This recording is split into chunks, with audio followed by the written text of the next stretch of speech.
Relevant provisions yes 456/2000. അപ്പോൾ ആദ്യമായി environmental exposure കണ്ടീഷൻസിനെ കുറിച്ചാണ് ഞാനിവിടെ ഡിസ്കസ് ചെയ്യുന്നത്. ഇത് നിങ്ങൾ IS കോഡിൽ പേജ് നമ്പർ 18 ടേബിൾ 3 എടുത്ത് നോക്കിയാൽ കാണുന്ന ഒരു ടേബിളാണ്. അപ്പോൾ വളരെ ഇമ്പോർട്ടൻ്റ് ആയിട്ടുള്ള ചില കാര്യങ്ങളാണ് നമ്മളിവിടെ ഡിസ്കസ് ചെയ്യുന്നത്. എന്തുകൊണ്ടാണ് എക്സ്പോഷർ കണ്ടീഷൻസ് ഒരു സ്ട്രക്ചറിനെ ഡിസൈൻ ചെയ്യുമ്പോൾ ശ്രദ്ധിക്കേണ്ടത്? അപ്പോൾ ഒരു സ്ട്രക്ചർ ഡിസൈൻ ചെയ്യുമ്പോൾ ആ സ്ട്രക്ചർ നേരിടാൻ സാഹചര്യമുള്ള ചുറ്റുപാടുകളെ കുറിച്ചുള്ള ഒരു അവബോധം നമുക്കുണ്ടായിരിക്കണം. ആ സ്ട്രക്ചർ എന്തൊക്കെ കാര്യങ്ങൾ നേരിടാൻ സാധ്യതയുണ്ട്. ഒരു കോസ്റ്റൽ ഏരിയയ്ക്ക് അടുത്തിരിക്കുന്ന ഒരു സ്ട്രക്ചറും ഒരു കോസ്റ്റിൽ നിന്ന് ഒരുപാട് ഉൾപ്രദേശത്തിരിക്കുന്ന സ്ട്രക്ചറും തമ്മിൽ പല വ്യത്യാസങ്ങളുണ്ട്. ഈ കോസ്റ്റൽ ഏരിയയിലുള്ള സ്ട്രക്ചർ അത് കണ്ടിന്യൂസ് ആയിട്ട് മോയ്സ്ചർ ഉള്ള വിൻഡുമായിട്ട് എക്സ്പോസ്ഡ് ആണ്. ഓക്കെ, കോസ്റ്റൽ ഏരിയയിലുള്ളത്. അപ്പോൾ മോയ്സ്ചർ ഉള്ള വിൻഡ് മാത്രമല്ല, സോൾട്ട് പോലുള്ള ചില എയറോസോൾസിൻ്റെ പ്രസൻസും ആ സ്ട്രക്ചർ ഇരിക്കുന്ന ചുറ്റുപാടും ഉണ്ടാകും. അപ്പം അതൊന്നും സാധാരണഗതിയിൽ കോൺക്രീറ്റിന് ഒരു നല്ലൊരു കണ്ടീഷനല്ല. കോൺക്രീറ്റ് സ്ട്രക്ചറിന് ഒരു ഐഡിയൽ ആയിട്ടുള്ള ഒരു കണ്ടീഷനല്ല അതുപോലുള്ള ഒരു സാഹചര്യങ്ങൾ. അപ്പം അങ്ങനെയുള്ള ഒരു സ്ട്രക്ചറും ഇതിൽ നിന്നൊക്കെ മാറി വ്യത്യസ്തമായ ഒരു സാഹചര്യത്തിൽ കൺസ്ട്രക്ട് ചെയ്ത ഒരു സ്ട്രക്ചറും തമ്മിൽ ഒരുപാട് വ്യത്യാസമുണ്ട്. അപ്പോൾ രണ്ടിനും ഒരേ തരത്തിൽ നമുക്ക് ഡിസൈൻ ചെയ്ത് കഴിഞ്ഞാൽ എന്ത് പറ്റും? നമ്മൾ ആവശ്യമില്ലാത്ത എക്സസീവായിട്ട് ഒരുപാട് പണം മുടക്കി ആവശ്യമില്ലാത്ത എക്സസീവ് ഡിസൈൻസും ഒക്കെ ചെയ്ത് കുഴപ്പങ്ങളുണ്ട്. മനസ്സിലായല്ലോ? അപ്പോൾ അതുകൊണ്ട് അങ്ങനെ വരാതിരിക്കാൻ നമ്മൾ ഓരോ കണ്ടീഷൻ പറഞ്ഞ് ഓരോ സ്ട്രക്ചർ ഓരോ എക്സ്പോഷർ കണ്ടീഷൻ എന്ന് പറഞ്ഞാൽ ആ സ്ട്രക്ചർ നേരിടുന്ന സാഹചര്യത്തിനാണ് എക്സ്പോഷർ കണ്ടീഷൻ എന്ന് ഉദ്ദേശിക്കുന്നത്. ആ എക്സ്പോഷർ കണ്ടീഷൻ അനുസരിച്ച് സ്ട്രക്ചറിനെ നമ്മൾ ഡിസൈൻ ചെയ്യും. അതിനാണ് എൻവയോൺമെന്റൽ എക്സ്പോഷർ കണ്ടീഷൻ എന്ന് പറഞ്ഞിട്ട് IS കോഡിൽ 5 തരത്തിലുള്ള എക്സ്പോഷർ കണ്ടീഷൻസ് ആണ് പറയുന്നത്. Mild, moderate, severe, very severe and extreme. അങ്ങനെ 5 തരത്തിലുള്ള കണ്ടീഷൻസ് പറയുന്നുണ്ട്. മൈൽഡ് കണ്ടീഷനാണ് സാധാരണഗതിയിൽ വളരെ പൊതുവായിട്ട് കാണുന്ന സ്ട്രക്ചേഴ്സ്. ഈ പറയുന്ന കോസ്റ്റൽ ഏരിയയിൽ നിന്നോ അല്ലെങ്കിൽ ഹാംഫുൾ ആയിട്ടുള്ള സബ്സ്റ്റൻസുകളുമായിട്ട് ഉള്ള എക്സ്പോഷറുകൾ ഇല്ലാത്ത സ്ട്രക്ചേഴ്സ്. അങ്ങനെയുള്ള സ്ട്രക്ചർ ആണെങ്കിൽ മൈൽഡ് എക്സ്പോഷർ കണ്ടീഷൻ എന്ന് നമ്മൾ പറയും. അത് കഴിഞ്ഞിട്ട് മോഡറേറ്റ് ആകുമ്പോൾ the concrete surface sheltered from severe rain or freezing while wet.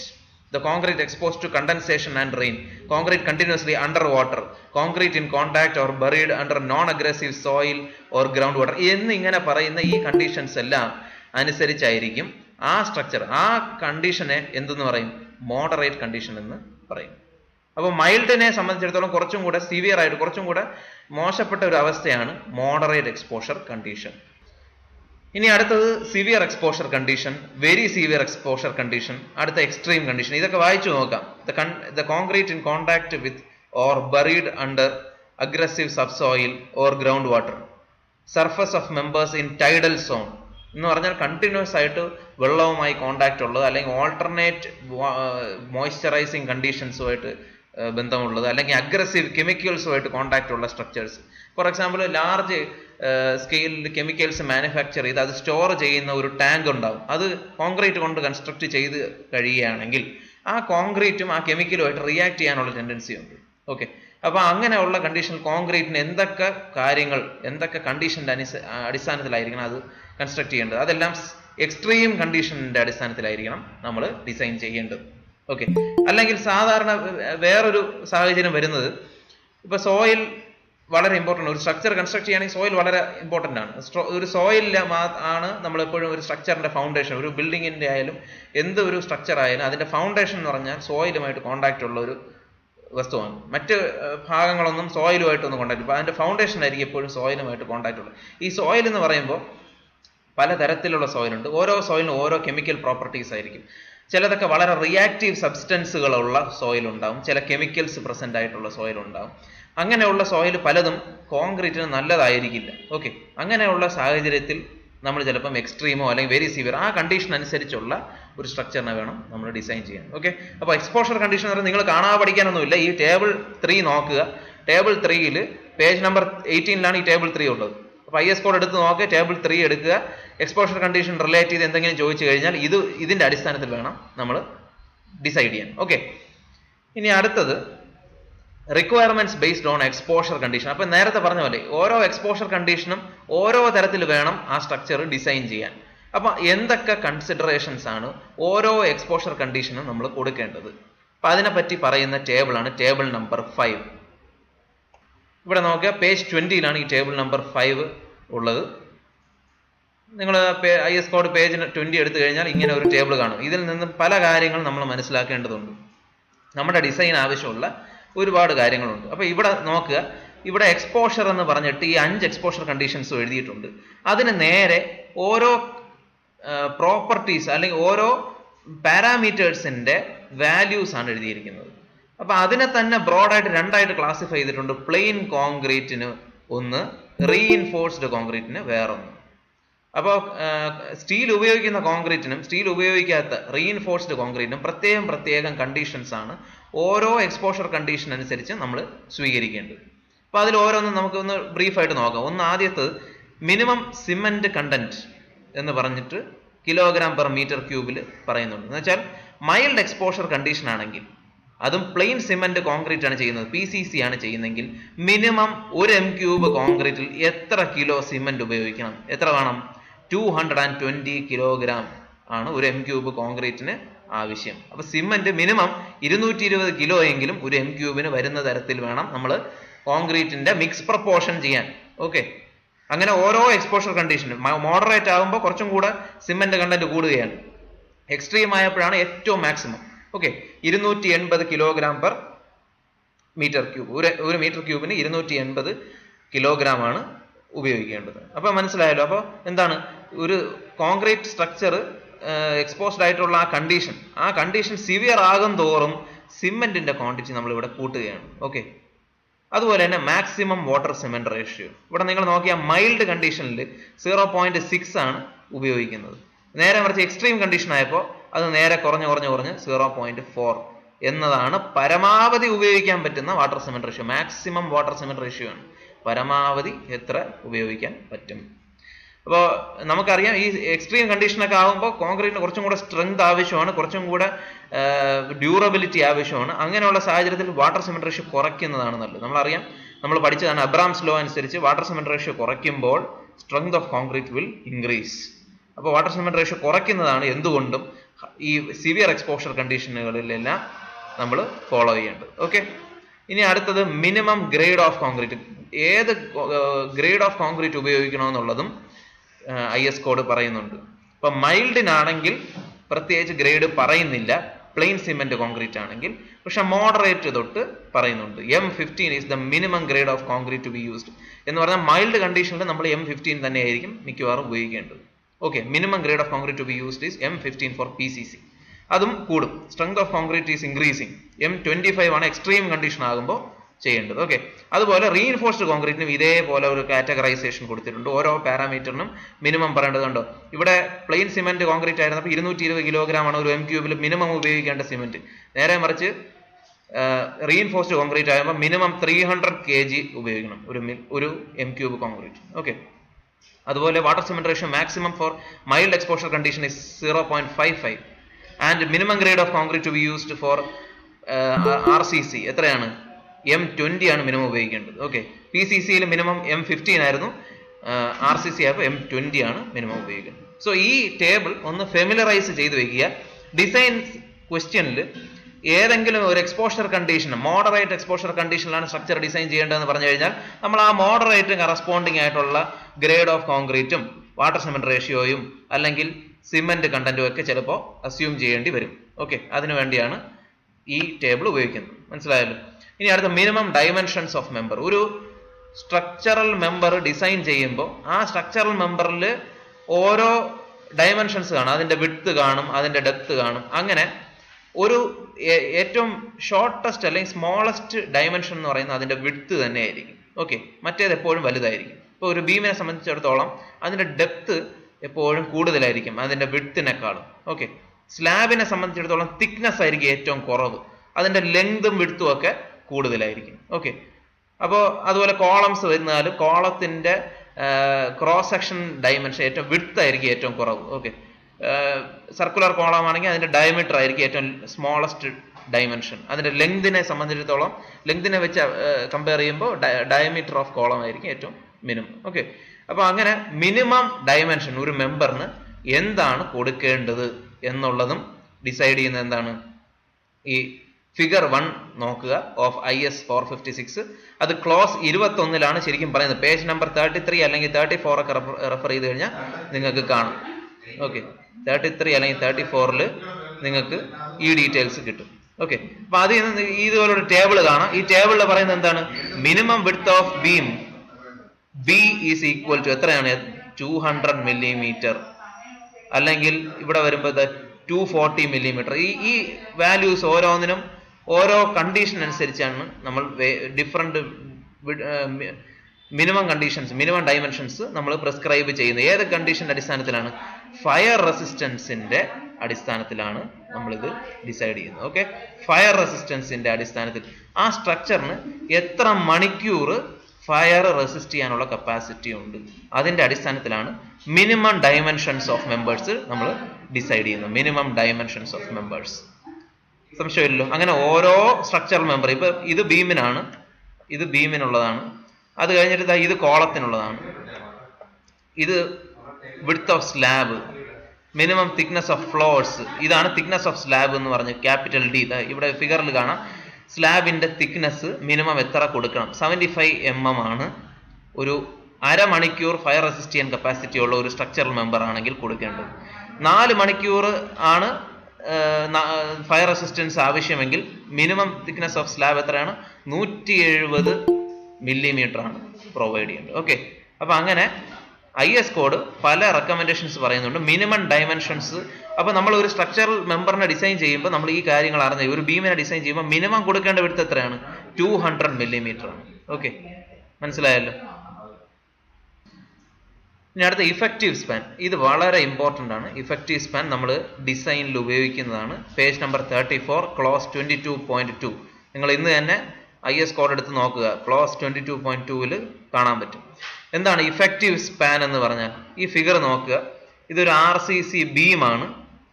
ഈ ബീമെ സപ്പോർട്ട് ചെയ്യാൻ 2 സപ്പോർട്ട്സ് 2 അറ്റത്തായിട്ട് കൊടുത്തിട്ടുണ്ട്. ഓക്കെ, മേസൺറി വാൾ കൺസ്ട്രക്ഷൻസ് ആയിരിക്കും, അല്ലെങ്കിൽ RCC കോളംസ് ആയിരിക്കാം, അറിയില്ല.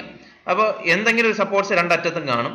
അതിൻ്റെ ഇൻസൈഡ് സർഫസ് തൊട്ട് അടുത്ത സപ്പോർട്ടിന്റെ ഇൻസൈഡ് സർഫസ് വരെയുള്ള ഹൊറിസോണ്ടൽ ഡിസ്റ്റൻസിനെയാണ് ക്ലിയർ സ്പാൻ എന്ന് പറയുന്നത്. LC, ക്ലിയർ സ്പാൻ എന്ന് ഉദ്ദേശിക്കുന്നത്. Inside of this support to the inside of this support is known as clear span. Okay, ഇനി നമുക്ക് വേണമെങ്കിൽ മിഡ് സ്പാൻ പറയാം. മിഡ് സ്പാൻ എന്ന് പറഞ്ഞാൽ, അല്ലെങ്കിൽ span measured between centre of supports എന്ന് വെച്ചാൽ ഒരു സപ്പോർട്ടിന്റെ സെന്റർ തൊട്ട് അടുത്ത സപ്പോർട്ടിന്റെ സെന്റർ ലൈൻ വരെ ഉള്ള ഹൊറിസോണ്ടൽ ഡിസ്റ്റൻസിനെയാണ് LN എന്നുകൊണ്ട് റെപ്രസെന്റ് ചെയ്തത്.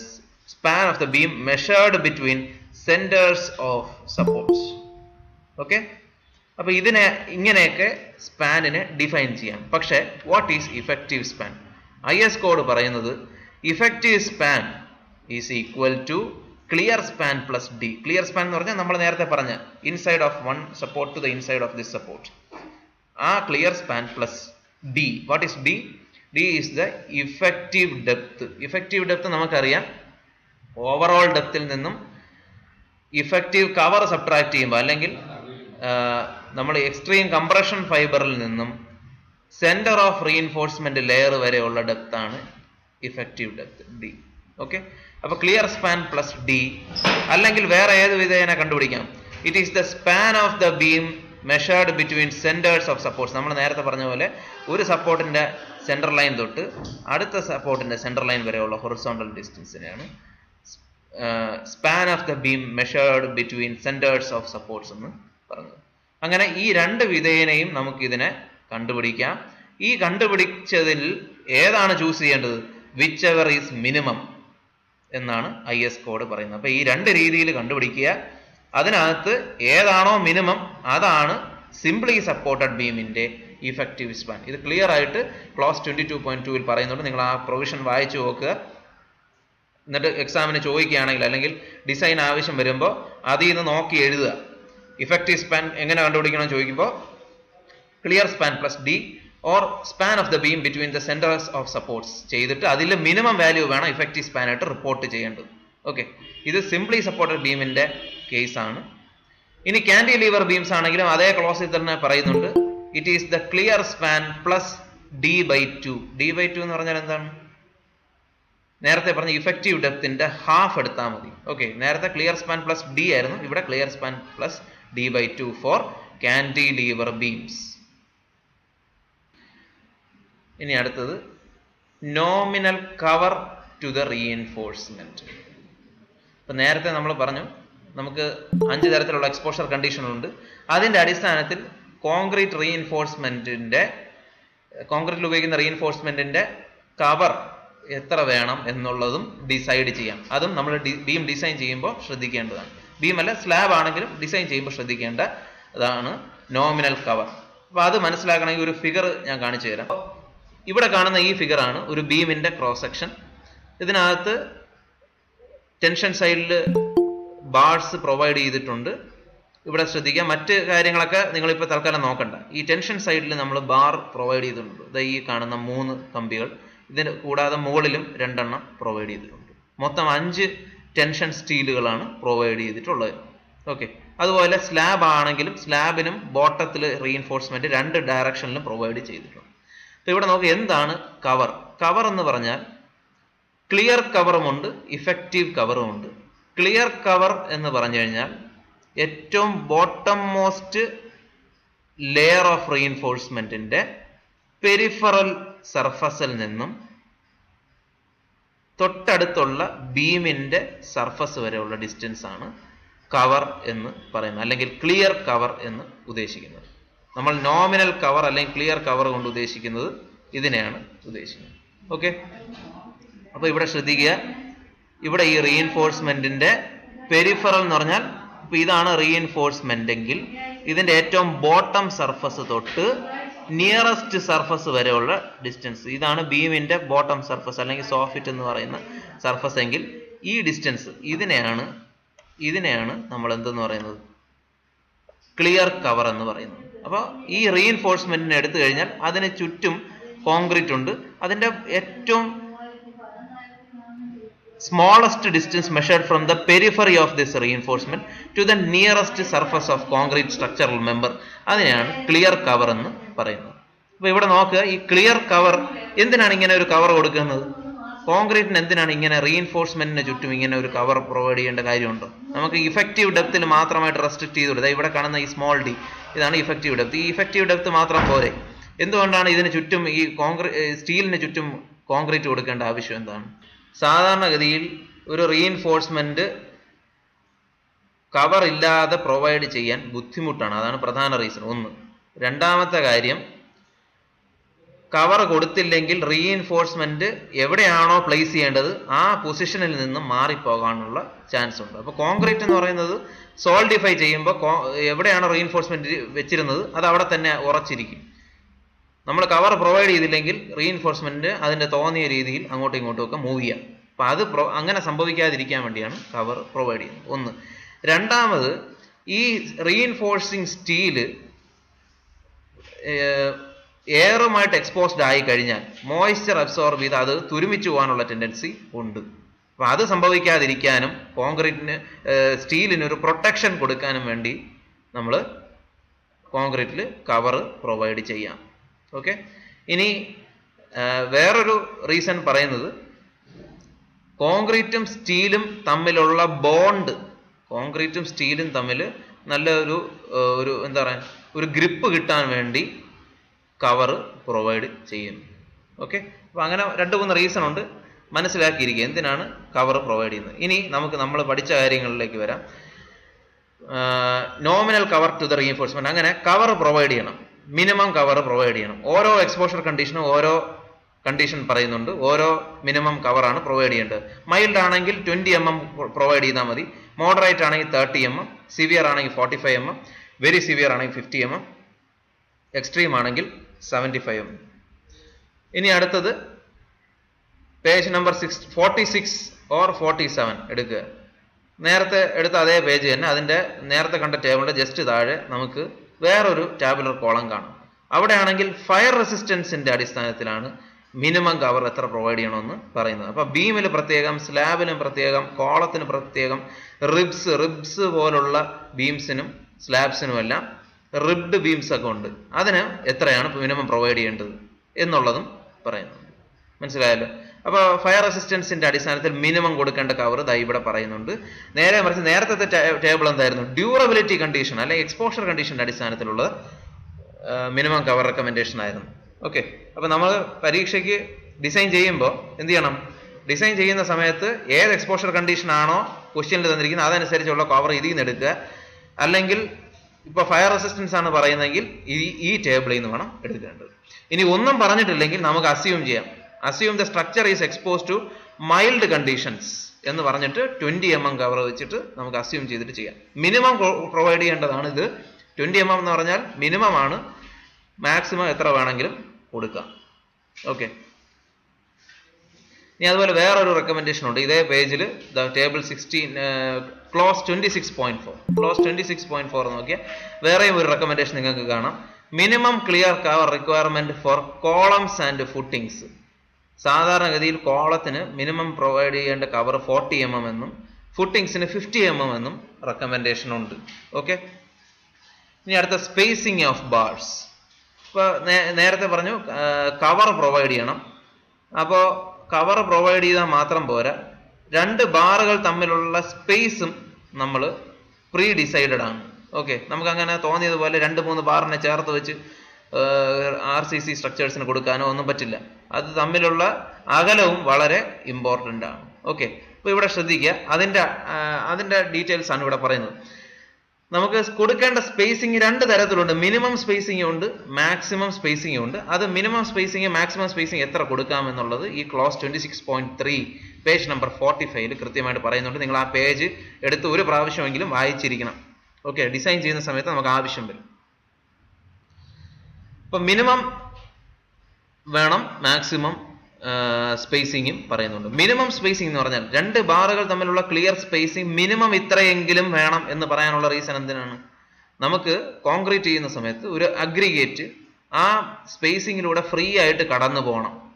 അതുകൊണ്ടാണ് പറയുന്നത് മിനിമം ആ കോൺക്രീറ്റ് അതിനിടയിൽ ഫ്രീ ആയിട്ട് കടന്നു പോകണമെങ്കിൽ മിനിമം ഒരു അഗ്രിഗേറ്റ് ആണ്, കോഴ്സ് അഗ്രിഗേറ്റ് ആണ് ഏറ്റവും ഉപയോഗിക്കുന്ന ലാർജസ്റ്റ് പാർട്ടിക്കിൾ.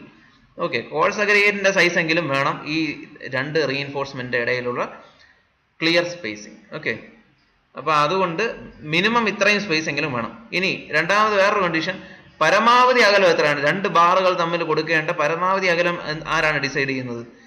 അത് പറയുന്നതാണ് the maximum limit is stipulated to ensure that the concrete crack widths get controlled and the bond between concrete and steel is improved. എന്ന് പറഞ്ഞാൽ വേറൊന്നുമല്ല, കോൺക്രീറ്റിൽ റീഇൻഫോഴ്സ്മെന്റ് കൊടുക്കുമ്പോൾ കോൺക്രീറ്റ് നിങ്ങൾക്കറിയാം, കോൺക്രീറ്റിനകത്ത് ഒരു ഹൈലി എക്സോതെർമിക് റിയാക്ഷൻ ആണ് ഈ കോൺക്രീറ്റ് പ്രിപ്പയർ ചെയ്യുന്ന സമയത്ത്.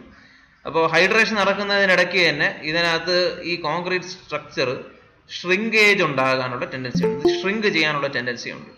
ഈ ഷ്രിങ്ക് ചെയ്യുന്നതനുസരിച്ച് കോൺക്രീറ്റിൽ ക്രാക്സ് ഡെവലപ്പ് ചെയ്യും. ഈ ക്രാക്ക് ഡെവലപ്മെന്റിനെ കൺട്രോൾ ചെയ്യാൻ ഈ റീഇൻഫോഴ്സ്മെന്റ് ഹെൽപ്പ് ചെയ്യും. വലുതായിട്ട് ഈ റീഇൻഫോഴ്സ്മെന്റ് ഉണ്ടെങ്കിൽ കോൺക്രീറ്റിൽ ക്രാക്സ് പെട്ടെന്ന് വീഴില്ല.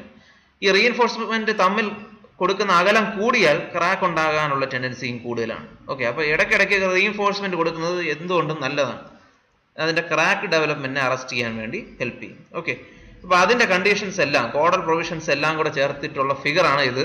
കോഡിൽ ഇങ്ങനെയല്ല തന്നിരിക്കുന്നത്, കോഡിൽ ഒരു റെക്കമെൻഡേഷൻ ആയിട്ട് ടെക്സ്റ്റ് ആയിട്ടാണ് തന്നിരിക്കുന്നത്. നിങ്ങൾ അത് വായിച്ച് അതിന് ശേഷം ഈ ഫിഗർ നോക്കുക. ഇതിനകത്ത് എല്ലാ കാര്യങ്ങളും, കോഡിൽ പറയുന്ന എല്ലാ കാര്യങ്ങളും തന്നെ ഒന്ന് ബ്രീഫായിട്ട് ഇതിനകത്തും പറയുന്നുണ്ട്. ഓക്കെ, ശരി. ഇനി അടുത്തത് ഏരിയ റിക്വയർമെന്റ്സ് ഓഫ് റീബാർസ്. ഇപ്പൊ റീഎൻഫോഴ്സ്മെന്റ് ബാറുകൾ പ്രൊവൈഡ് ചെയ്യുമ്പോൾ എത്ര ഏരിയ ഓഫ് ബാർ, നിങ്ങളിപ്പോൾ ഇന്ന് പ്രോബ്ലം സോൾവ് ചെയ്ത സമയത്ത് കണ്ടു കാണും. നമ്മൾ ഡെപ്ത് ഓഫ് ന്യൂട്രൽ ആക്സിസ് കണ്ടുപിടിക്കാൻ ഉപയോഗിക്കുന്ന equation XU = 0.87 F/AST divided by 0.36 FCKB. അതിനകത്ത് AST എന്താണ്? ടെൻഷൻ സ്റ്റീലിന്റെ ക്രോസ് സെക്ഷണൽ ഏരിയ. ടെൻഷൻ സ്റ്റീലിന്റെ ക്രോസ് സെക്ഷണൽ ഏരിയ. അപ്പോൾ ഒരു ബാറാണ് ഉപയോഗിക്കുന്നതെങ്കിൽ π/4 ഇൻറ്റു ആ ബാറിന്റെ ഡയമീറ്റർ സ്ക്വയർ, π/4 d² ചെയ്യുമ്പോൾ ആ ഒരു ബാറിന്റെ ഏരിയ കിട്ടി.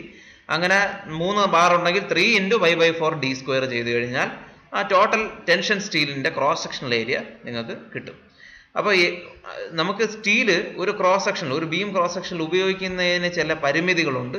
ഒരുപാട് സ്റ്റീല് ഒരു ക്രോസ് സെക്ഷനിൽ പ്രൊവൈഡ് ചെയ്യാനും പാടില്ല, തീരെ അങ്ങ് കുറഞ്ഞു പോകാനും പാടില്ല. അപ്പോൾ അത് എന്തിനാണ്, നേരത്തെ പറഞ്ഞ പോലെ ഒരുപാട് സ്റ്റീൽ റീഇൻഫോഴ്സ്മെന്റ് കോൺക്രീറ്റ് സെക്ഷനകത്തായിപ്പോയാൽ നമുക്ക് കോൺക്രീറ്റ് ഫ്രീ ആയിട്ട് അതിനകത്ത് ഇറങ്ങി പോകില്ല, ഭയങ്കര കൺജഷൻ ആയിരിക്കും. അതുപോലെ തന്നെ മാക്സിമം ലിമിറ്റും സെറ്റ് ചെയ്തിട്ടുണ്ട്. പരമാവധി സ്റ്റീൽ കൊടുക്കുന്നതിന് ഒരു ലിമിറ്റ് ഉണ്ട്, അതിനപ്പുറം എന്നുവെച്ചാൽ മിനിമം കൊടുക്കുന്നതിന് ലിമിറ്റ് ഉണ്ട്. അതിന് താഴെ കൊടുത്തു കഴിഞ്ഞാൽ എന്ത് പറ്റും, കോൺക്രീറ്റ്സിൽ ഈ ഷ്രിങ്കേജ് ക്രാക്കും ടെമ്പറേച്ചർ ക്രാക്സ് ഒക്കെ വീഴാൻ സാധ്യതയുണ്ട്. അപ്പോൾ അതിന് നമ്മൾ മിനിമം സ്റ്റീൽ ഇത്രയെങ്കിലും പ്രൊവൈഡ് ചെയ്യണമെന്നുണ്ട്. ഓക്കെ, അപ്പോൾ അങ്ങനെ സ്റ്റീലിൻ്റെ ഏരിയ, ക്രോസ് സെക്ഷണൽ ഏരിയയ്ക്കും ചില റെസ്ട്രിക്ഷൻസ് IS കോഡ് പറയുന്നുണ്ട്. അത് ഏതിലാണ് പറയുന്നത്? ക്ലോസ് 26.5 നോക്കിയാൽ നിങ്ങൾക്ക് കാണാം. ഇപ്പം minimum tension reinforcement in beams, ബീമിൽ മിനിമം AST എത്രയാണ് പ്രൊവൈഡ് ചെയ്യേണ്ടത്, മിനിമം AST, അതിനാണ് AST മിനിമം എന്ന് എഴുതുന്നത്. It is equal to 0.85 BD/FY. ഇത് IS കോഡിലുള്ളതാണ്. പേജ് നമ്പർ 46 നോക്കുക. അവിടെ AST മിനിമം എന്ന് പറഞ്ഞാൽ 0.85 BD/FY ആണ് AST മിനിമം. അപ്പോൾ അതിനർത്ഥം എന്താണ്, ബീമിൽ കൊടുക്കുന്ന റീഇൻഫോഴ്സ്മെന്റ് നമ്മൾ ഡിസൈൻ ചെയ്യുന്ന സമയത്ത് റീഇൻഫോഴ്സ്മെന്റ് ഇതാണ് കൊടുക്കേണ്ടതെന്ന് പറയുമ്പോൾ, കണ്ടുപിടിക്കുമ്പോൾ AST കണ്ടുപിടിക്കുമ്പോൾ നമ്മൾ ശ്രദ്ധിക്കേണ്ട ഒരു കാര്യം, അത് AST മിനിമത്തിനേക്കാളും കൂടുതലായിരിക്കണം. ഈ AST മിനിമം ടെൻഷനേക്കാളും കുറഞ്ഞു പോകാൻ ഒരിക്കലും പാടില്ല. അപ്പം മിനിമം എത്രയെന്ന് കണ്ടുപിടിക്കാനാണ് 0.85 BD/FY സബ്സ്റ്റിറ്റ്യൂട്ട് ചെയ്യേണ്ടത്. അതിൽ B നമ്മുടെ ബീമിന്റെ വിഡ്ത്താണ്, സ്മോൾ d എന്ന് പറയുന്നാൽ effective depth. What is FY? That is a yield strength of steel reinforcement. FE 250 അല്ലെങ്കിൽ FE 450 ആണ് ഉപയോഗിക്കുന്നത്, 415 Nm/mm², അതാണ് FY. ഓക്കെ, അതൊക്കെ നിങ്ങളിപ്പം ഇന്ന് പ്രോബ്ലം സോൾവ് ചെയ്ത സമയത്ത് കണ്ടതാണ്. അങ്ങനെ ടെൻഷൻ റീഇൻഫോഴ്സ്മെന്റിൽ പ്രൊവൈഡ് ചെയ്യേണ്ട മിനിമം 0.85 BD/FY ആണ്. ഓക്കെ, അത് ഓർത്ത് വയ്ക്കുക. അതുപോലെ മിനിമം കംപ്രഷൻ റീഇൻഫോഴ്സ്മെന്റ്, നമ്മൾ ഇതുവരെ ടെൻഷൻ സ്റ്റീലിനെ പറ്റിയേ പറഞ്ഞിട്ടുള്ളൂ. ഡബിളി റീഇൻഫോഴ്സ്ഡ് ബീം എന്ന് പറഞ്ഞൊരു ഏരിയ പഠിക്കുമ്പോൾ അവിടെ കംപ്രഷൻ റീഇൻഫോഴ്സ്മെന്റ്, കംപ്രഷൻ സൈഡിലും നമ്മൾ റീഇൻഫോഴ്സ്മെന്റ്സ് പ്രൊവൈഡ് ചെയ്യും. അത് പക്ഷേ മിനിമം 0 ആണ്. അതിന്റെ ഡീറ്റെയിൽസിലോട്ട് നമ്മൾ പിന്നീട് നമ്മളത് കടക്കും. കംപ്രഷൻ റീഇൻഫോഴ്സ്മെന്റിനെ പറ്റി പിന്നീട് നമ്മൾ ഡിസ്കസ് ചെയ്യാം. ഇനി അടുത്ത മിനിമം ഫ്ലെക്ചറൽ റീഇൻഫോഴ്സ്മെന്റ് ഇൻ സ്ലാബ്. നേരത്തെ പറഞ്ഞ ബീമിന്റെ കേസാണ്. സ്ലാബ് ആകുമ്പോൾ പ്രൊവൈഡ് ചെയ്യേണ്ട ഏരിയയുടെ ഡീറ്റെയിൽസും ഇതേ പറയുന്ന ക്ലോസിനകത്ത് പറയുന്നുണ്ട്. പേജ് നമ്പർ 46 അത് തൊട്ടടുത്ത പേജിലാണ്, 47 നോക്കിയാൽ അറിയാം. ക്ലോസ് 26 തന്നെ പേജ് നമ്പർ 47 നോക്കിയാൽ നിങ്ങൾക്ക് അവിടെ പ്രൊവൈഡ് ചെയ്യേണ്ട മിനിമം AST എത്രയാണെന്ന് അത് പറയുന്നുണ്ട്. ഓക്കെ, ഇനി ഇപ്പൊ ഇത്ര നേരം പറഞ്ഞത് മിനിമം AST പറ്റിയാണ്. മാക്സിമം AST എത്രയാണ് പ്രൊവൈഡ് ചെയ്യേണ്ടത്? ബീംസിൽ പരമാവധി പ്രൊവൈഡ് ചെയ്യേണ്ട AST max is 0.04 times BD. 0.04 times BD. What is B? B എന്ന് പറഞ്ഞാൽ വിഡ്ത്ത്, D എന്ന് പറഞ്ഞാൽ ഓവറോൾ ഡെപ്ത്. അപ്പോൾ B × D ചെയ്തപ്പോൾ ബീമിന്റെ cross section, total cross sectional area ഇല്ലേ, അതേ ഇൻറ്റു 0.04 എന്ന് പറഞ്ഞാൽ എന്താണ് എന്ന് പറഞ്ഞാൽ ക്രോസ് സെക്ഷണൽ ഏരിയയുടെ 4% പരമാവധി ടെൻഷൻ സ്റ്റീൽ പ്രൊവൈഡ് ചെയ്യാൻ പാടുള്ളൂ.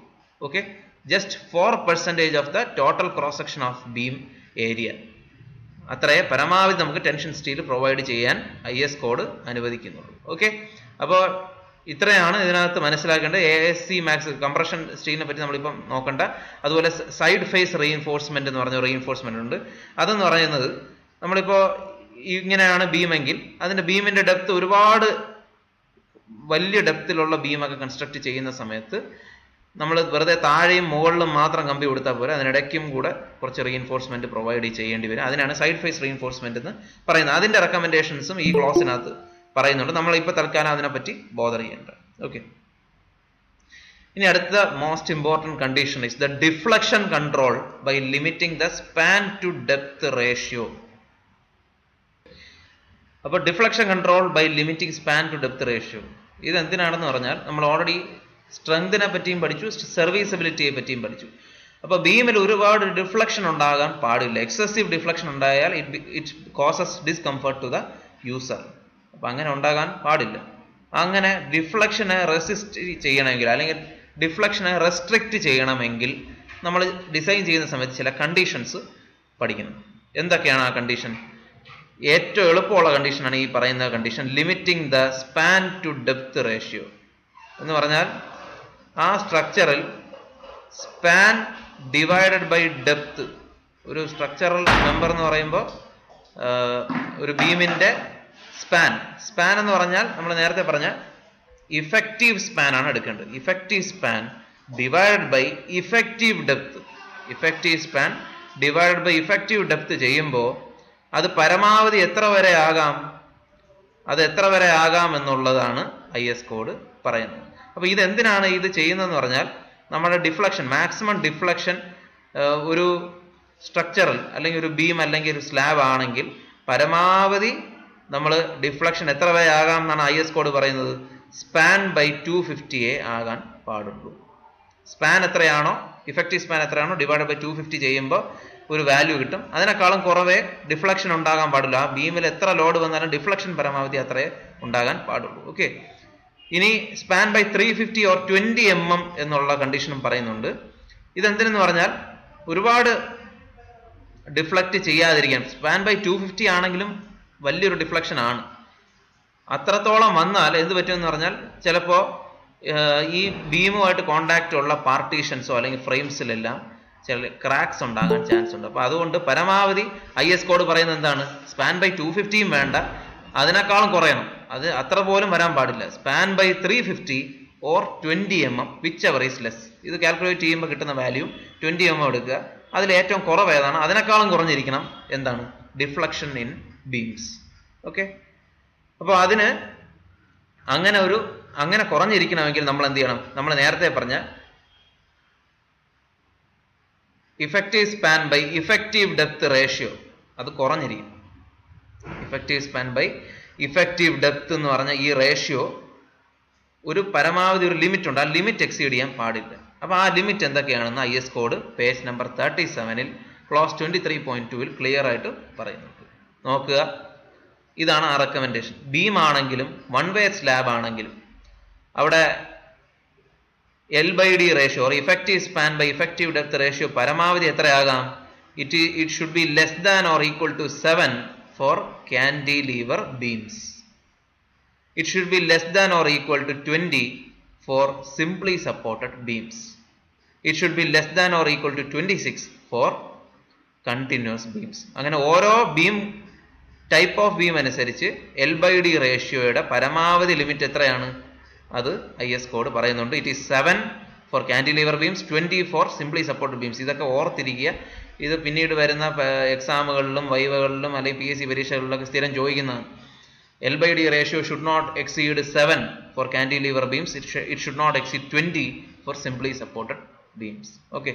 അപ്പോൾ ഈ വാല്യൂസിൽ നമ്മുടെ ബീമിൻ്റെ നേച്ചർ അനുസരിച്ച് ചില മോഡിഫിക്കേഷൻസ് വരുത്താവുന്നതാണ്. അതിനെപ്പറ്റിയും IS കോഡ് പറയുന്നുണ്ട്. അത് ഏതൊക്കെ സാഹചര്യങ്ങൾ എന്ന് പറഞ്ഞിട്ട് IS ഈ പറയുന്ന ക്ലോസ് 23.2.1 പറയുന്നുണ്ട്. അത് നമ്മൾ പിന്നീട് സ്ലാബ് ഡിസൈൻ വരുമ്പോൾ നമ്മൾ അതിനെപ്പറ്റി ഡീറ്റെയിൽഡ് ആയിട്ട് പഠിക്കും. ഇപ്പോൾ തൽക്കാലം ഇതിനെപ്പറ്റി ബോധർ ചെയ്യണ്ട. ഓക്കെ. അപ്പോൾ കാൻഡിലീവർ ബീം ആണെങ്കിൽ L/D റേഷ്യോ മാക്സിമം എത്രയാണ്? 7. സിംപ്ലി സപ്പോർട്ടഡ് ബീം ആണെങ്കിൽ L/D റേഷ്യോ മാക്സിമം എത്രയാണ്? 20. കണ്ടിന്യൂസ് ബീംസ് നമ്മൾ സാധാരണ ഡിസൈൻ ചെയ്യില്ല.